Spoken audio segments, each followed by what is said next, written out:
differences that he says exist between his position and Barack Obama's on Iraq.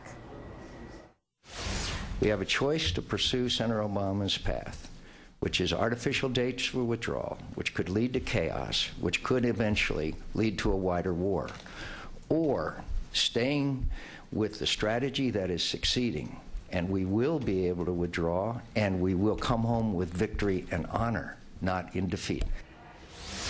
Joining us now live from Capitol Hill, Senator Claire McCaskill, co-chair of Barack Obama's campaign. Senator, good to see you. Thanks for joining us. Thank you.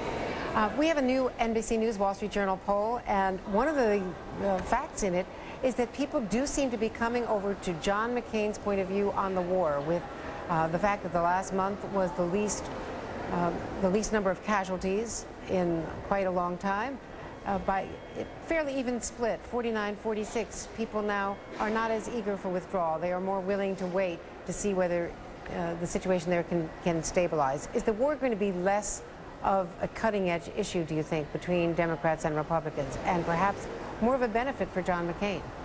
No, because these two people have a very different view of our diplomacy, of our stature in the world, of necessity for tough and principled diplomacy. And really, Andrea, if that question had asked, do you think it's okay that we're borrowing $2 billion a week from China to stay in Iraq the way we've been there for the last 6.5 years with no progress by the Iraqi politicians, I guarantee you would have gotten a different number. The foundational underpinnings of our country are coming loose because of this incredible debt that we're getting into week after week after week because of our presence in Iraq. We just can't sustain it.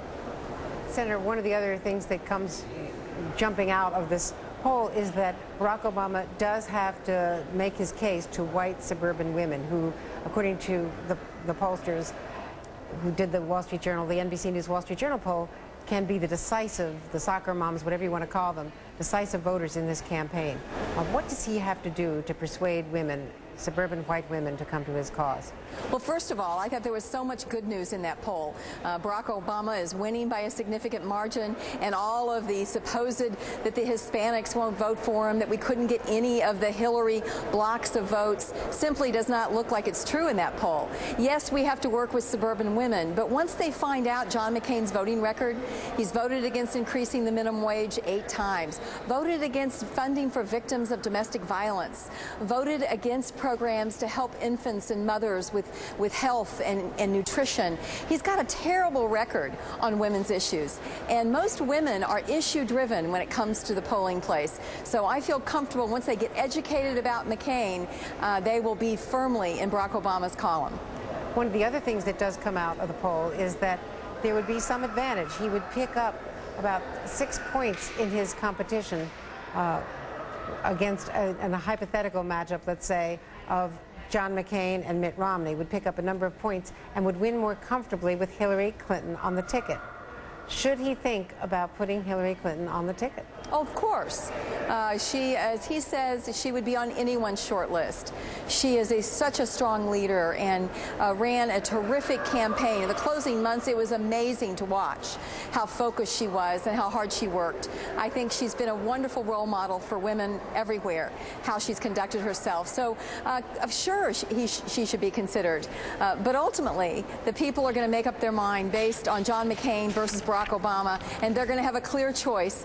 And I think it's going to be about change and not about whatever strengths Mr. McCain may bring to the table. Barack Obama has got the change message because he is change. I think that's going to win the day. Some people would say that you should be on anyone's short list, Senator. If not Hillary, why not you? Well, it's an honor to even be mentioned, and I completely trust Barack Obama's judgment to choose the right person. Have they talked to you about any of your financial data or any of your background checks? Completely against type, I'm not going to talk about it. That's not a denial. But thanks very much for joining us. Thank you. And new this hour on MSNBC.